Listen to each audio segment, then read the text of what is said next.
అలైన్మెంట్లో తీసుకొచ్చి ప్రపంచ దేశాలు అన్నీ సహకరిస్తాయి. ముఖ్యంగా America, European union, south Korea, Japan, Israel అన్నీ సహకరిస్తే అది కూడా జరుగుద్ది, రానున్న రోజుల్లో జరుగుద్ది. సో ఇది వర్మ గారు. రమేష్ గారు, ఇది ఒక ముఖ్యమైన అంశం, మీకు ఇన్పుట్స్ ఇస్తాను. అమెరికా అండ్ ఇతర దేశాల మద్దతు ఎందుకు ప్రమాదంగా మారుతుంది? అమెరికా, యూరోపియన్ దేశాలు పాకిస్తాన్కు ఆర్థిక సహాయం చేస్తే అది ప్రత్యక్షంగా ఉగ్రవాదానికి మద్దతుగా మారుతున్న పరిస్థితి. వివిధ నివేదికల ప్రకారం పాకిస్తాన్కు వచ్చిన విదేశీ సహాయంలో 20 మేర నేరుగా ఉగ్రవాద సంస్థలకి చేరుతుంది అని మన దగ్గర ఉన్న ఇన్ఫర్మేషన్. అవే ఉగ్రవాద సంస్థలు పుల్వామా లాంటి దాడులు చేస్తాయి.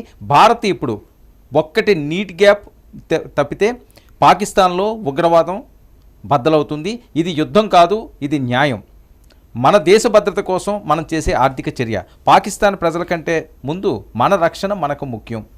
ఇది ప్రధానంగా చెప్తున్నాను. 20% వాళ్ళకి వచ్చి ఇన్కంలో ఉగ్రవాదానికి పెంచి పోషిస్తున్నారు. అదేనండి, అదే దరిద్రం అంటారు దాన్ని. వాళ్ళు గొయ్యి వాళ్ళు దోవుకుంటున్నారు సార్. భస్మాసుర హస్తం, పాముకి పాలు పోస్తే ఏమవుద్దో తెలుస్తుంది కదండి. అవును.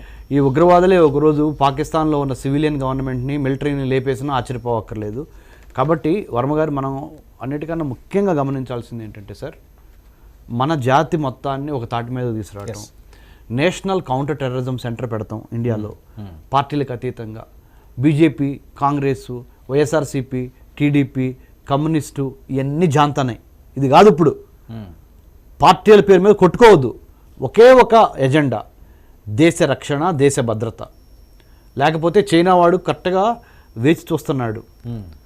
ఒకప్పుడు మనము బ్రిటిష్ వాళ్ళతో పోరాడి స్వతంత్రం తెచ్చుకున్నాం 1947లో సార్. ఇప్పుడు 2047కి చైనా వాడు కాసుకొని కూర్చున్నాడు.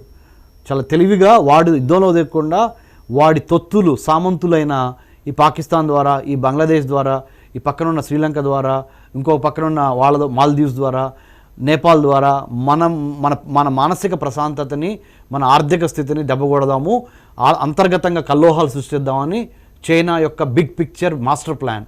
దాన్ని అర్థం చేసుకొని పాకిస్తాన్ అనుకున్నది ఎవడు అంటే China.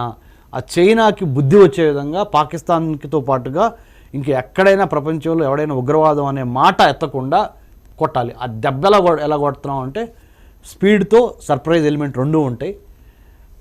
And then if you have the will, Modi గారు చెప్పినట్టుగా, if you have the will, if you have the skill, then only you can go for the kill. The kill is with your will power and your skill power. ఈ రెండు కలుపుతాము.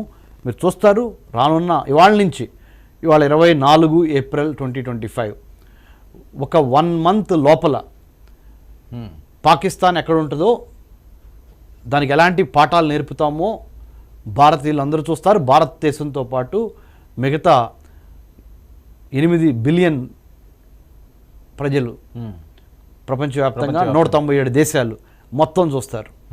భారత్ అంటే ఏంటన్నా తెలుస్తుంది. మరొక అంశం అండి, పాకిస్తాన్ భారత జలబాంబులకు సంబంధించి. ఇక నీటి బాంబు.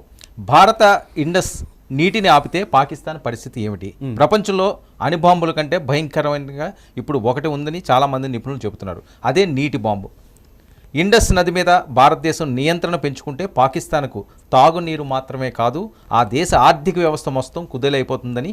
ఇక భారత హక్కు గణాంకాల విషయానికి వస్తే, భారతదేశం 1960లో సంతకం చేసిన ఇండస్ వాటర్ ట్రీటీ ప్రకారం 3 నదులు బియాస్, రవి, సుట్లెజ్ భారతదేశానికి 3 నదులు ఇండస్, చెనాబ్, జేలం పాకిస్తాన్కు ఇవ్వబడ్డాయి. కానీ ఈ ఒప్పందం భారతదేశానికి పూర్వ హక్కు ఇవ్వలేదు.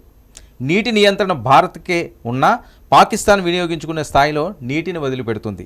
ఇక ఈరోజు పాకిస్తాన్ మొత్తం నీటి అవసరంలో 65% నుంచి 70% వరకు ఇండస్ నదులపై ఆధారపడుతుంది. ఇది ఆ దేశ వ్యవసాయాన్ని, విద్యుత్ ఉత్పత్తిని, తాగునీటి వనరులను ప్రభావితం చేస్తుంది. ఇండియా నీటిని ఆపితే ప్రభావం ఏ రకంగా ఉంటుందంటే, భారత్ తన హక్కును వినియోగించుకుంటూ కొత్త డ్యాములు నిర్మించి నీటిని నిలిపివేస్తే పంజాబ్, సింధు ప్రాంతాల్లో వ్యవసాయం పూర్తిగా కూలిపోయే ప్రమాదం ఉంది. హైడ్రో ఎలక్ట్రికల్ ప్లాంట్లు మూతపడే అవకాశాలు, తాగునీటి కోసం ప్రజలు